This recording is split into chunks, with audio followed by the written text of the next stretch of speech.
लो भाई, बैल के बदले मुर्गी। लो, इससे अब हल चलवाना। हल्के में मत लेना इसको। तुमने सोने के अंडे देने वाली मुर्गी की कहानी सुनी होगी। हो सकता है एक दिन ये भी सोने का अंडा दे दे। उसी रात चुपके से मुर्गी फिर कोने में बैठी थी और सुबह फिर से वैसा ही दृश्य, एक और चमकता पीला अंडा। अगले दिन सुबह का उजाला होते ही निकेतन की नींद कुछ चमकता दिखाई दिया। भेजा कोई रूप। बाबा, मैं पैदा तो हुआ हूं इस घर में, मगर मैन्युफैक्चर कहीं और से हूं। अगर तू बेटा है तो मुझे अपने जैसा एक बेटी और चाहिए। जा, तू किसी पेड़ के नीचे अंडा दे दे। मां, मैं कोशिश भी करूं तो अंडा नहीं निकलेगा। दोपहर की धूप खेत से चूना चूस रही थी और इधर बिजली का पारा भी उसी धूप की तरह चढ़ा हुआ था। तेरे अंदर का राजा हर वक्त एसी ढूंढता है। गांव में पैदा हो गया, गलती भगवान की भी थी। एसी नहीं ढूंढता मैं, पर गर्मी में आदमी को थकान तो लगती है। तू भी समझा कर कभी। बस खटखट खट करती रहती है पूरे गांव में, लगता है रेडियो में जान आ गई हो।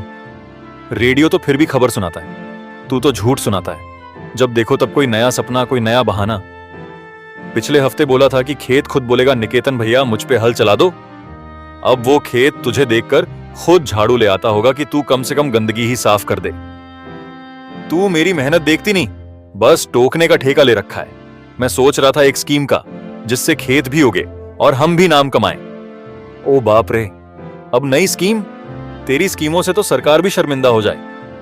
पिछली बार तेरी स्कीम में हमने बैल बेचकर गाड़ी खरीदनी चाहिए थी और फिर वो गाड़ी की जगह हाथ गाड़ी आई थी। उसमें बैठकर तू खुद चला और गड्ढे में घुस गया। याद है कि भूल गया? तू बार बार पुरानी बातें लाती है। इंसान गलती करता है तभी सीखता है, और मैं सीख रहा हूं। वैसे भी बड़ा आदमी बनने के लिए थोड़ा रिस्क तो लेना ही पड़ता है। तू रिस्क नहीं लेता, तू पगला लेता है। और बड़ा आदमी बनने का जो सपना तू देखता है ना, वो सपना नहीं, धोखा है। अगर बड़ा आदमी बनना इतना आसान होता तो हर खटमल भी राजा होता। अच्छा सुन, मैंने एक नई बात सोची है। मुर्गी पालेंगे, असली वाली, जो अंडा दे। अंडा बेचकर पैसे कमाएंगे, फिर बैल खरीदेंगे, फिर खेत में हल, और फिर तो फसल के बाद शहर भी जा सकते हैं। मुर्गी? तेरे पास खुद की अक्ल नहीं। अब मुर्गी से उम्मीद है वो मुर्गी भी तेरे घर में आके भूखे पेट आत्महत्या कर लेगी। और तेरे हिसाब से तो अंडे से सोना भी निकल सकता है ना? अब तू हंस भी रही है, इसका मतलब तू भी मान रही है कि मेरा आइडिया अच्छा है। देखना बिजली, बस एक मौका चाहिए, फिर सब बदल जाएगा। तेरे अंदर बस एक ही चीज नहीं बदली, वो है तेरी आजमाई हुई निकम्मी सोच। और एक बात कान खोल के सुन ले, अब अगर तूने एक हफ्ते में खेत में काम शुरू नहीं किया तो मैं तुझे तेरी मां के घर भेज दूंगी और खुद एक मजदूर ले आऊंगी जो हल चला सके। अरे नहीं बिजली, तू ऐसा ना बोल। तू जो बोलती है मैं करता हूं, बस कल से पक्का। आज थोड़ी तबीयत ढीली लग रही है, शायद गर्मी लग गई है। एक नींबू पानी बना देना, फिर सोच के कुछ अच्छा शुरू करूंगा। तू पानी नहीं पीता, तू नींबू की तरह निचोड़ देता है मुझे हर दिन।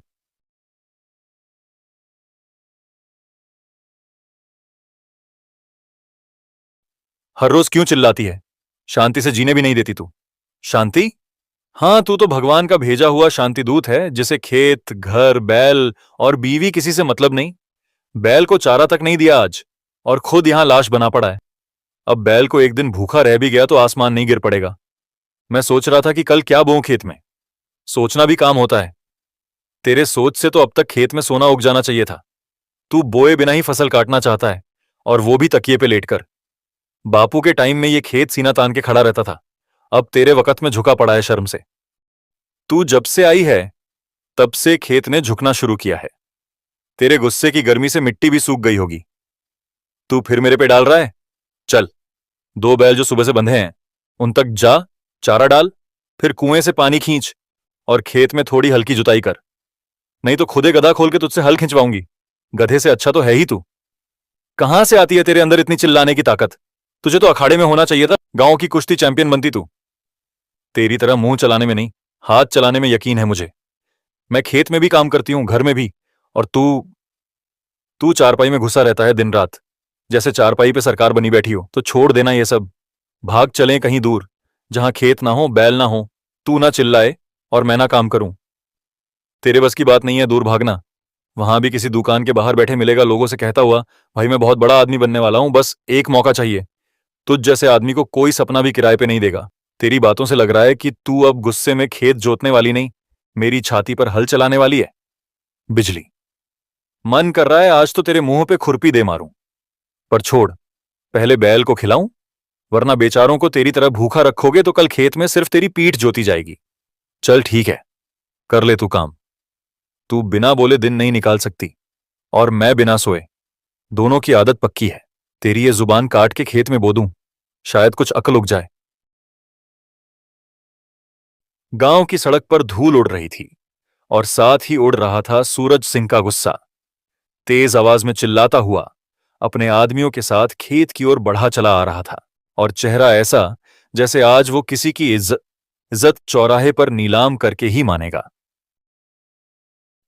ओ निकेतन, कर्ज का हिसाब करने का वक्त आ गया है। आज तेरे मुंह से कोई और सपना नहीं, बस जवाब चाहिए। किसे ढूंढ रहे हो सूरज सिंह? जिसने लिया है उसने तो आज तक कुछ दिया ही नहीं। आप लाठी लाओ या तोप, मिलेगा वही पुराना बहाना। बहाना नहीं, अब जुबान खींचूंगा इसका। 6 महीने से उधार खा रहा है मेरा, और अब तेरी जुबान भी चलने लगी है बिजली। पहले तो तू ही कहती थी कि मेरा मर्द सुधर जाएगा, अब खुद भी चोंच मारने लगी। जमींदार साहब, जो लिया है लौटाऊंगा, वादा किया था निभाऊंगा। तेरा वादा?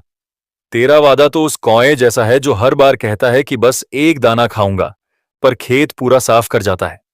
तू वादा नहीं, धोखा करता है निकेतन। धोखा तो आप दे रहे हो सूरज सिंह। ब्याज पर ब्याज जोड़कर आदमी को जानवर बना देना कौन सी इंसानियत है? खून तो तू पिला रही है अपने मर्द को रोज। इतने सालों में एक बोरी अनाज ना उगा पाया, और बोलते ऐसे हैं जैसे राजा हरिश्चंद्र की औलाद हो। और सुन, आज खाली हाथ नहीं जा रहा। या तो पैसा दो, या बैल दो, या इस घर का सामान समेट के गाड़ी में डालने दो। अभी कुछ दिन और दे दो सूरज सिंह, खेत में काम शुरू करने वाला हूं। थोड़ी फसल निकलेगी तो। फसल? तेरे खेत में तो घास भी शर्म से नहीं उगती, और तेरे जैसे खेतीहरों को तो मैं घोड़े का चारा भी ना दूं। अब बस, मैं ले रहा हूं तेरे दोनों बैल। मेरी फसल बस तैयार ही है, 2 महीने और दीजिए, सब लौटा दूंगा। 2 महीने?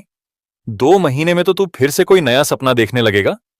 नहीं, आज तो मैं ब्याज लेकर ही जाऊंगा। तेरे ये 2 बैल, बस यही तो बचा है तेरे पास। आज से ये मेरे हुए। अरे कोई इंसानियत है तुम में? इन बैलों के सहारे तो ये खेत जोत रहा है, रोटी कमा रहा है। छीन लोगे तो पेट कैसे भरेगा? इंसानियत? अरे बहन, व्यापार में इंसानियत नहीं हिसाब चलता है। और हां, तू इतनी दुखी मत हो, बैल के बदले मैं इसे एक तोहफा दे रहा हूं। सूरज सिंह ने पीछे इशारा किया। एक आदमी आगे बढ़ा, हाथ में एक मुर्गी पकड़े हुए। दुबली पतली डरी सहमी सी मुर्गी, जो कुछ समझ नहीं पा रही थी कि उसे क्यों इस तूफानी सौदे में घसीटा जा रहा है। लो भाई, बैल के बदले मुर्गी। इसे मैं एक साधु बाबा के पास से चोरी करके लाया हूं। भला बाबा को मुर्गी क्यों चाहिए होगी? मुर्गी तो तुम्हें काम है। लो, इससे अब हल चलवाना।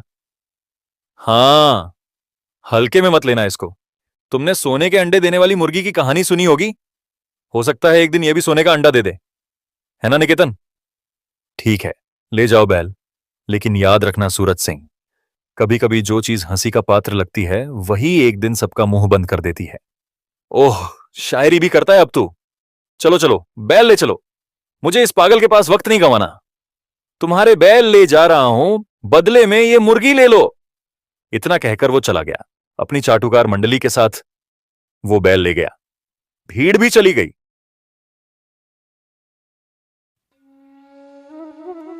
तू सच में बहुत बदल गया है निकेतन।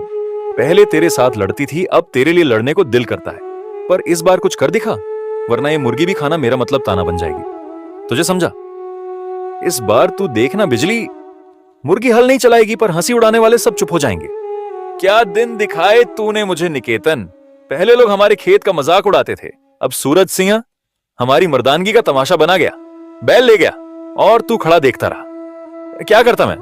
उसका हिसाब था, हक था, बस यही बचा था देने को। वो हक से तुझे बेइज्जत कर गया, और तू उसे मौन साधु की तरह सिर हिलाकर विदा कराया। कभी खुद को आईने में देखा है? तू आदमी है या बैल से कम? तू जितना कह ले, मैं जानता हूं मैं नाकाम आदमी हूं, लेकिन क्या करूं? खेत सूखे हैं, किस्मत भी सूखी पड़ी है। मैं रोज सोचता हूं कुछ करूं, पर सोच में ही सारा दिन बीत जाता है। हाँ, और उस सोच से क्या उपजता है? मुर्गी। अब यही मुर्गी है तेरे खेत की आखिरी उम्मीद। चल इसी से हल चला। निकेतन के चेहरे पर फीकी हंसी आई। वो बोला, शायद यही मुर्गी कल अंडा दे, और अगर किस्मत फूटी हुई नहीं रही तो अंडा सोने का निकले। तू तो अब सपना भी मुर्गी के भरोसे देखने लगा। हद हो गई निकेतन। अब ना तेरा मर्द बचा, ना मेरा सब्र। जा बैठ उस मुर्गी के साथ और रोटियां गिन। तेरी वजह से सूरज सिंह हमारा सब कुछ ले गया। तेरे ही भरोसे जीते जीते अब रोटियां भी शर्म से जलने लगी हैं। और तू है कि अब भी आसमान ताक रहा है जैसे कोई देवता सोना बरसाएगा। निकेतन, बिजली, तू बोलेगी तो सुनूंगा, पर इस बार दिल के अंदर कुछ चुभा है। सूरज सिंह ने सिर्फ बैल नहीं छीने, मेरी मर्दानगी भी नोच के ले गया। मर्दानगी? तुझे कभी थी भी क्या? खेत की मिट्टी से दूर सपनों के तख्त पर लेटे रहना कोई मर्दानगी नहीं होती। जब मैं खेत में गड्ढे खोदती थी तब तू ख्वाब बुनता था। जब मैं दोपहर में भी कुएं से पानी खींचती थी तू चटाई पर लेटा फुर्सत गिनता था। मैंने कोशिश की बिजली, मैंने भी चाहा कि खेत फले, घर चले, पर जैसे किस्मत ने मुझसे वादा किया था कि मैं कुछ भी छूऊं तो सूख जाए। किस्मत को दोष मत दे निकेतन। किस्मत उन पर हंसती है जो मेहनत करने से डरते हैं। तू हमेशा आसमान देखता रहा और मैं जमीन जोतती रही। अब जब बैल भी नहीं रहे तो पूछती हूं, क्या करेगा तू अब? खुद हल उठाऊंगा। अगर बैल नहीं तो मैं ही बनूंगा बैल। ये हाथ जो अब तक सिर्फ सपने लिखते थे अब मिट्टी भी जोतेंगे। तेरे ये हाथ जो कल तक लौटे से पानी भरने में कांपते थे आज हल उठाएंगे? हां उठाना। और जब कांधे में छाले पड़े तो मत कहना कि बिजली ने कुछ कहा नहीं था। अब किसी ताने की परवाह नहीं। सूरज सिंह का मजाक अब मेरे सीने पर हथौड़े जैसा बजता है। मैं उठूंगा, गिरूंगा, पर खेत सूना नहीं रहेगा। तेरा विश्वास खोया है मैंने, पर खुद को खोने नहीं दूंगा। बिजली चुप हो गई। पहली बार उसे लगा निकेतन की आवाज में शर्म नहीं, संकल्प है। वो आदमी जो आज तक अपनी ही परछाई से डरता था, आज सूरज सिंह की धमकी के बाद सच में कुछ बदल गया था। पर उस दिन बिजली ने जो मुर्गी गुस्से में जमीन पर छोड़ी थी, वो उसी कोने में बैठी रही, जैसे वो जानती हो कि कल का सूरज अब उसकी छांव से निकलेगा। उसी रात चुपके से मुर्गी फिर कोने में बैठी थी, और सुबह फिर से वैसा ही दृश्य, एक और चमकता पीला अंडा। अगले दिन सुबह का उजाला होते ही निकेतन की नींद टूटी, तो वो अपनी फटी चारपाई से उठकर बाहर आया। रात की वो मुर्गी अब भी एक कोने में चुपचाप बैठी थी, पर उसके नीचे कुछ चमकता दिखाई दिया। निकेतन को लगा शायद सूरज की रोशनी पड़ रही हो, लेकिन जैसे ही पास गया आंखें चौंधिया गईं। वो कोई मामूली अंडा नहीं था, वो पूरा का पूरा सोने का बना बेहद बड़ा अंडा था। बिजली, ए बिजली, देख तो जरा ये मुर्गी क्या दे गई है। अब क्या काजू बादाम देकर गई है। सवेरे सवेरे दिमाग मत चाटो, देख अपनी आंखों से। झूठ बोलूं तो बकरी ले जाना मेरी, ये मुर्गी तो 100 किलो का सोने का अंडा दे गई है। बिजली की आंखें जब उस अंडे पर पड़ी तो उसका गुस्सा एक पल को हवा हो गया। हे राम, ये तो सच में सोने का है। अब दोनों एक तक उस अंडे को देख रहे थे जैसे कोई जादू हो, लेकिन बात वहीं नहीं रुकी। अचानक अंडा खुद ब खुद फूट गया। एक पल को सन्नाटा, दूसरे ही पल उस टूटे अंडे से एक चमकती पीली रोशनी निकली। वो इंसान दोनों के सामने खड़ा था। मां, बाबा, डरो मत, मैं वही हूं जो इस अंडे से जन्मा हूं। अब मैं तुम्हारा बेटा हूं। बिजली हक्का बक्का, और निकेतन की तो जुबान तक ना खुल रही थी। तू सच में मेरा बेटा है। हां मां, अब तुम्हारा हर दुख मेरा है। हल चलाना हो, खेत जोतना हो, या कोई भी काम, सब मैं करूंगा। तेरा नाम क्या है बेटा? आप ही रख दो बाबा। अगर मेरा कोई बेटा होता तो मैं उसका नाम रमेश रखती। आज से तू रमेश है। रमेश, ठीक है मां। अब देखना तुम्हारा रमेश क्या क्या कर सकता है। अब तो बैठ, कुछ खा पी ले, आराम कर। मां, मुझे भूख नहीं लगती जैसे आम लोगों को लगती है। मैं तुम्हारे प्यार से भर जाता हूं, वही मेरे लिए काफी है। अरे वाह, ये तो कोई मठाधीश जैसा बात कर रहा है। प्यार से भर गया? हम तो सारा दिन खटते हैं और पेट भूख से डोलता है। तू क्या सच में आदमी है बेटा, या भगवान का भेजा कोई रूप? बाबा, मैं पैदा तो हुआ हूं इस घर में, मगर मैन्युफैक्चर कहीं और से हूं। मैं तुम्हारा बेटा हूं, पर मेरा वजूद एक अजीब जगह से निकला है, जहां न भूख लगती है, न प्यास, न थकान। बस एक मकसद होता है, अपने लोगों की सेवा करना। तू कहीं कलयुग का कोई चमत्कार तो नहीं, या फिर कोई परी कथा वाला किरदार? और अगर तू एक दिन चला गया तो? मां, मैं कहीं नहीं जाऊंगा, अगर आप मुझे ब्लैक में आधार कार्ड बनवा दो। मैं जानता हूं आप दोनों अब भी मुझे पूरा नहीं समझ पाए, लेकिन धीरे धीरे मैं अपना हर जवाब इस मिट्टी में लिख दूंगा, जिस मिट्टी में मैं हल चलाऊंगा। अगर तू बेटा है तो मुझे अपने जैसा एक बेटी और चाहिए। जा, तू किसी पेड़ के नीचे अंडा दे दे। मां, मैं कोशिश भी करूं तो अंडा नहीं निकलेगा, लेकिन जैसा मैं बना हूं वैसा कोई और नहीं बनेगा। मैं खास नहीं, लेकिन तुम्हारे लिए खास हूं। फिर एक लंबी चुप्पी छा गई।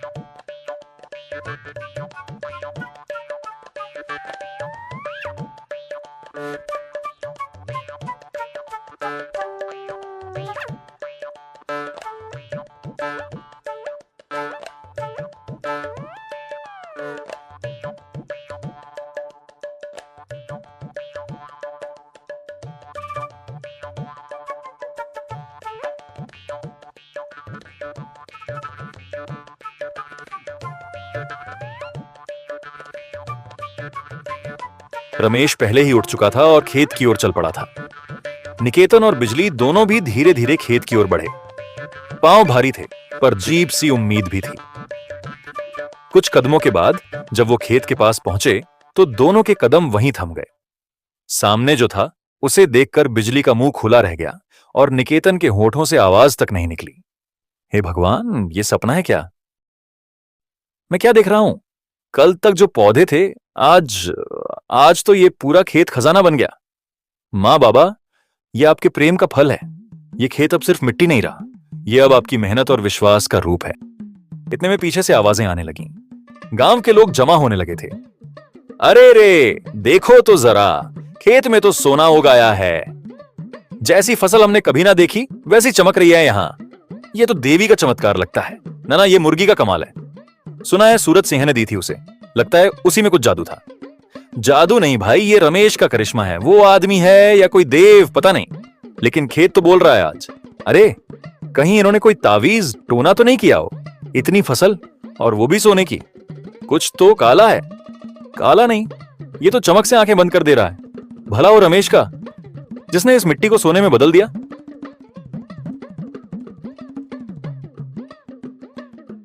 मालिक, गांव में कुछ गड़बड़ है। बड़ा अजूबा हो गया है। अब क्या हुआ? फिर किसी की भैंस बिछड़ गई या मंगला काका की बकरी ने 2 बच्चे दिए? नहीं मालिक, बात तो कुछ और ही है। बात उस निकेतन की है। सूरज सिंह के माथे पर हल्की सिलवट पड़ी। निकेतन? वो नकारा? अरे वो तो खुद बैल के भरोसे खेत चला रहा था, अब उसका क्या? मालिक, उसी निकेतन के खेत में अब सोना उग रहा है। क्या बक रहे हो? खेत में सोना? और निकेतन के खेत में? हाँ मालिक, पूरा गांव कह रहा है। खुद देख कर आए हैं हम। उसकी फसल अब गेहूं नहीं, सोने की बालियों जैसी चमक रही है। और सुनिए, वो जो मुर्गी आपने मजाक में दी थी ना, उसी ने सोने का अंडा दिया और फिर उसी अंडे से निकला एक लड़का। नाम रखा गया रमेश। वो रमेश? अरे मालिक, वो तो आदमी है या कोई देवता? पता नहीं। अकेले हल चला देता है, मिट्टी पल में सींच देता है और वही करिश्मा कर रहा है। उसी की वजह से खेत में ये कमाल हुआ है। मैंने एक निकम्मे को नीचा दिखाने के लिए एक मुर्गी दे दी और अब वही मुर्गी मेरी नींद उड़ा रही है। तो अब रमेश ही गांव का भगवान बन गया। लोग तो यही कह रहे हैं मालिक। कुछ औरतें तो कह रही थीं रमेश को मंदिर में बैठाओ, और लड़के तो कह रहे थे मुर्गी पालो, रमेश जैसा चूजा पाएंगे भी। और मालिक, आपके विरोधी भी कह रहे हैं सूरज सिंह तो सिर्फ लूटता है, पर निकेतन अब लुटा नहीं, लुटा के भी कमा रहा है। निकेतन का खेत, रमेश, मुर्गी, सोना, सब अब मेरा होगा। आप क्या हुक्म करें मालिक?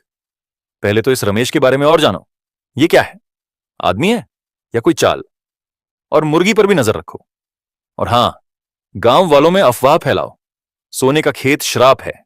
डर फैलाओ, संदेह फैलाओ, और जब लोग डरेंगे तब मैं चलूंगा और खेत मेरा होगा। सही कह रहे हैं मालिक, वो मुर्गी आपकी थी, अंडा उसी ने दिया और जो निकला उसमें भी आपका ही हक बनता है। अरे मालिक, गांव वाले तो जैसे निकेतन की आरती उतारने लगे हैं। कह रहे हैं राम जैसा बेटा पाया है उसने।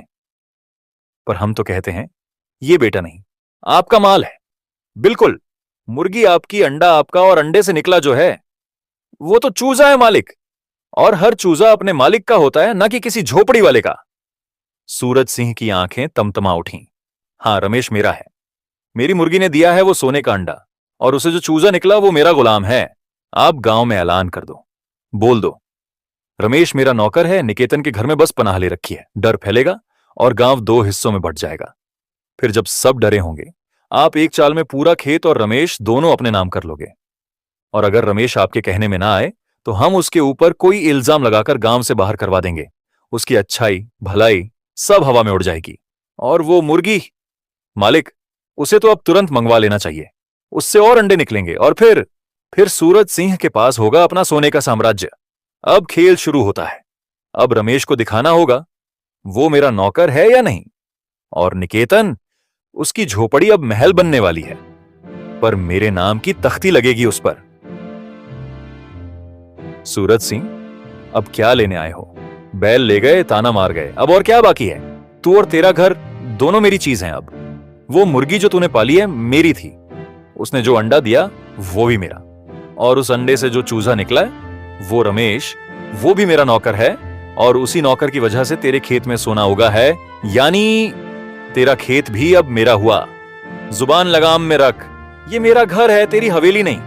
रमेश हमारा बेटा है, कोई मोल की चीज नहीं। और मुर्गी तूने दी थी ताना मारने के लिए, अब तुझे उसी मुर्गी से जलन हो रही है। अरे बहन, मैंने जो हड्डी फेंकी थी उसी से तूने बंगला बना लिया, बेटा बना लिया।